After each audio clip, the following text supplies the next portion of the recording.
região onde surgiu Planaltina e que depois foi identificada como local ideal para abrigar a capital, passou a ser conhecida por suas nascentes de água pura, que desaguam nas principais bacias hidrográficas do país.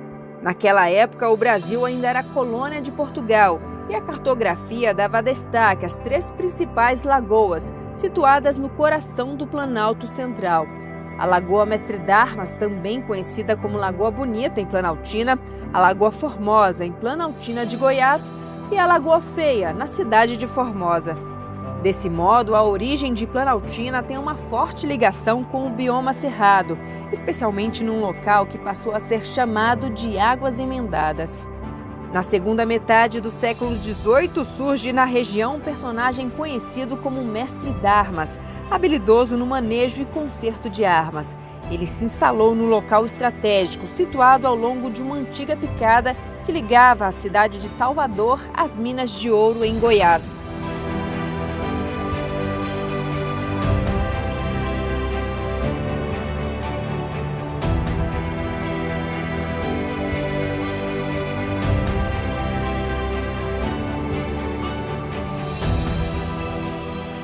A Estrada Geral do Sertão foi a primeira picada que adentrou o cerrado do Planalto Central. Ela começava em Cachoeira, no Recôncavo Baiano, bem próximo à cidade de Salvador, que na época era a capital do Brasil.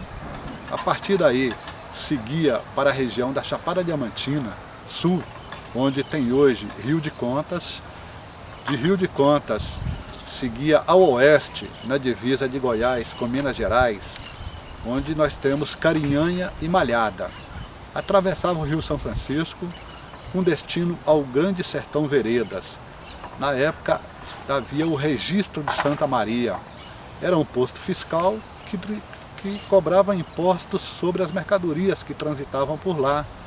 Também sobre o quinto, que era fiscalizado. Escravos que saíam de Salvador e vinham trabalhar nas minas em Goiás. E do Grande Sertão Veredas seguia para o Vale do Paraná, em Formosa, na época Arraial dos Couros, e a partir daí adentrava a região onde foi demarcada o Distrito Federal, passando pelo Arraial de Mestre Darmas, depois Sobradinho, e chegava a Meia Ponte, hoje Pirenópolis. E o destino seguinte era a cidade de Goiás, antiga Vila Boa, capital da capitania na época. Durante esse período da nossa história, as cidades de Salvador e Rio de Janeiro foram as capitais do Brasil. Em Goiás, se destacavam as cidades de Vila Boa de Goiás, Cidade de Goiás, Pirenópolis, Natividade. E na região onde foi demarcado o Distrito Federal, os principais núcleos de povoamento eram Arraial dos Couros, Formosa, criado em 1749, e o Arraial de Santa Luzia, Lusiânia, fundado em 1746. No início do século XIX, em 20 de janeiro de 1811, fundou-se o Arraial de Mestre Darmas, precedido por uma missa de agradecimento e entrega solene das terras ao vigário de Santa Luzia, conforme promessa dos moradores. Para falarmos da história de Planaltina, temos que voltar no tempo para o século XVIII, idos aí de 1780, 1790, quando toda essa região era chamada de Sítio do Mestre Darmas. Daí, esse Mestre Darmas, ferreiro, que morava por aqui, havia em torno dele uma comunidade muito grande e que teve uma endemia, possivelmente malária ou febre amarela.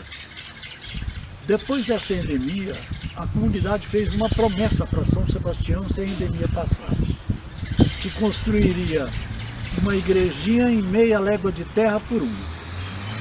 E aconteceu. Em 1811 foi inaugurada a igrejinha e o Arraial de São Sebastião, que era denominado de Arraial de São Sebastião de Mestre Darmas. Em 1855, 59, foi elevada à condição de distrito. Em 1892, foi elevada à condição de vila, com o nome de Vila de Mestre Darmas. Em 19 de agosto de 1859, o presidente da província de Goiás, Francisco Jerônimo da Gama Cerqueira, sancionou a Resolução número 3, aprovada pela Assembleia Legislativa Provincial, criando o Distrito de Paz Mestre Darmas.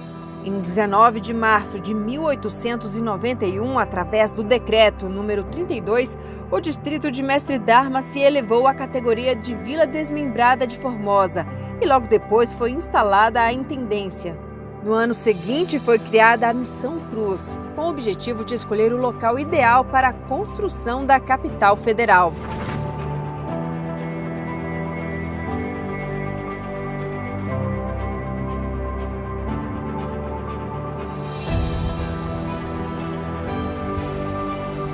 Três décadas após a Comissão Exploradora do Planalto Central do Brasil delimitar o novo mapa do Distrito Federal, o governo do presidente Epitácio Pessoa retoma as ações para a interiorização da capital com a inauguração da Pedra Fundamental em 1922, como parte das comemorações do centenário da independência do Brasil. Em o alto da colina, tu ergueste Planaltina, a pedra fundamental. Tu és um marco de glória, o grande livro da história da redenção nacional. As pesquisas realizadas pelas equipes de Luiz Cruz foram ratificadas pela Comissão de Estudos da nova capital, chefiada pelo general Poli Coelho, em 1946. Em 1955, após a conclusão do relatório Belcher, ficou definido o local para a construção de Brasília. Para a criação do Distrito Federal, Planaltina cedeu aproximadamente 1/3 do seu território, que ficou na parte centro-norte do quadrilátero do mapa que forma o DF. O restante da área, que ficou fora do DF, permaneceu com a denominação de Planaltina de Goiás. Entretanto, a antiga sede do município ficou dentro do Distrito Federal. Após a inauguração de Brasília, Planaltina passou por mais uma profunda mudança, recebendo brasileiros de todos os estados do país, que vieram para a capital em busca de uma nova vida. No final da década de 60, foi criada a Vila Buritis. Eu sou cearense, vim para Brasília em janeiro de 1969, vim de ônibus, né? Minha família veio de ônibus, gastamos 14 dias de viagem, o ônibus estava lotado de famílias, eram os trabalhadores de Brasília que iam para o Nordeste, buscavam suas famílias, traziam para cá, e também as famílias que estavam vindo para cá para tentar a vida, uma mudança na vida.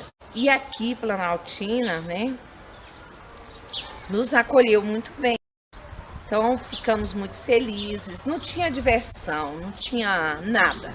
As crianças brincavam na rua, a gente brincava com os vizinhos, não tinha muro, não tinha cerca, um andava na casa do outro. Televisão era única, era coisa que tinha raramente na casa de alguém. E que quando ligavam, todo mundo ia para a casa daquela pessoa assistir a novela, que era preto e branco. Era a maior diversão, era uma felicidade só.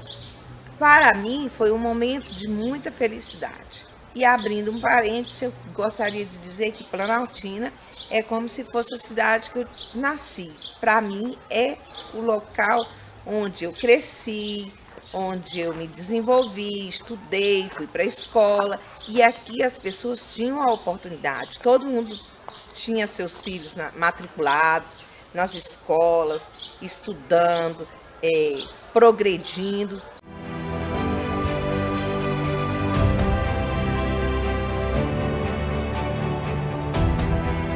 Olha, nós estamos no Vale do Amanhecer, no topo do Morro Salve Deus, que é um marco aqui da região, da cidade e também da religião, da doutrina do amanhecer, que no ano passado, em 2019, completou 50 anos de existência aqui nesse local.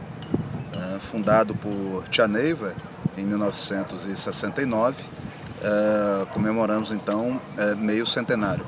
É a única cidade espírita do Distrito Federal de Brasília e a única cidade que se tem notícia criada por uma mulher, uma ex-motorista de caminhão da construção de Brasília, dos anos 50, que no início dos anos 60 organizou a Ordem Espírita Cristã, fixando-se primeiramente no Núcleo Bandeirantes, depois em Taguatinga e, por fim, aqui nesse local onde nós estamos, no Vale do Amanhecer. Hoje uma pequena cidade com 25 mil habitantes, administrada por Planaltina.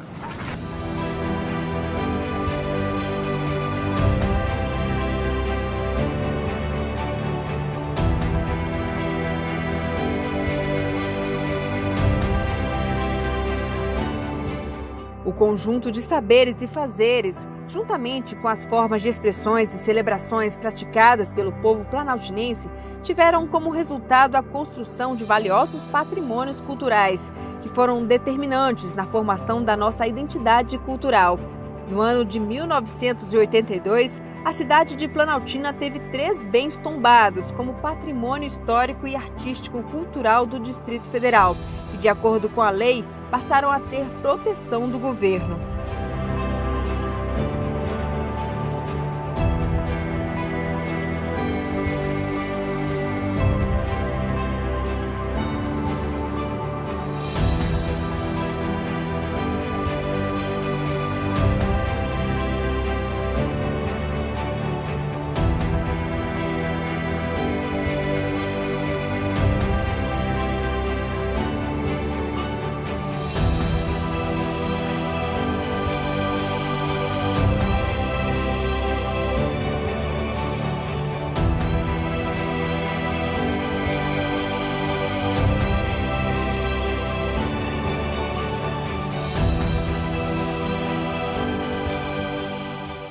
É uma alegria poder falar de Planaltina, de maneira muito especial, falar das nossas festividades. Planaltina é uma cidade cultural, assim, bem tranquilamente a gente pode dizer isso.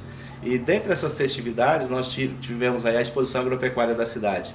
E dentro da exposição agropecuária da cidade foi surgindo um movimento nos anos de 2011, 12, para a concepção do carro de boi. E a gente viu aquilo de uma maneira muito interessante, muito gostosa, e olhando nos olhos das pessoas, a gente percebeu um saudosismo, a vontade de que aquilo continuasse. Então, conversando com as pessoas que fazem o carro de boi na região de Água Fria, Mato Seco e assim por diante, começamos a conversar. E foi aí que nasceu a Associação dos Carreiros de Planaltina e entorno. É algo que nos remete ao tempo da roça, do campo e também ao carro de boi.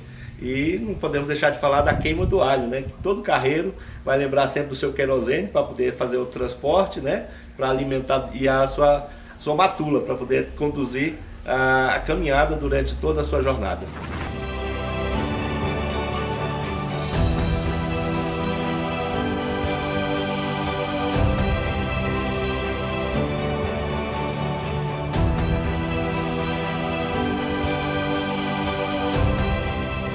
Então, uma estação ecológica, ela fez no dia 12, agora 52 anos, um motivo de muito orgulho para toda a população de Planaltina, do Distrito Federal, para o povo brasileiro, porque a estação, como todos nós sabemos, ela é um divisor de águas, né, onde ao sul nós contribuímos com a Bacia Platina e ao norte nós vamos contribuir com a Bacia Amazônica. Então, as águas que daqui vertem, elas vão alçar essas 2 grandes bacias, né, contribuindo então com todos os recursos hídricos nos 2 sentidos aí do Brasil.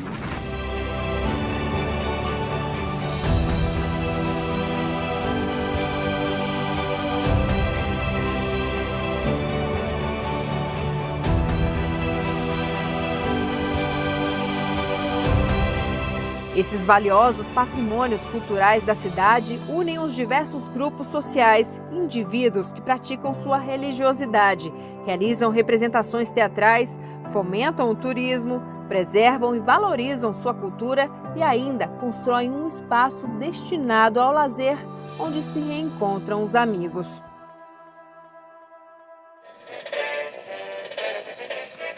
Quando o novo bandeirante acordou o Brasil gigante do seu sono secular, tu já eras Planaltina, a semente pequena.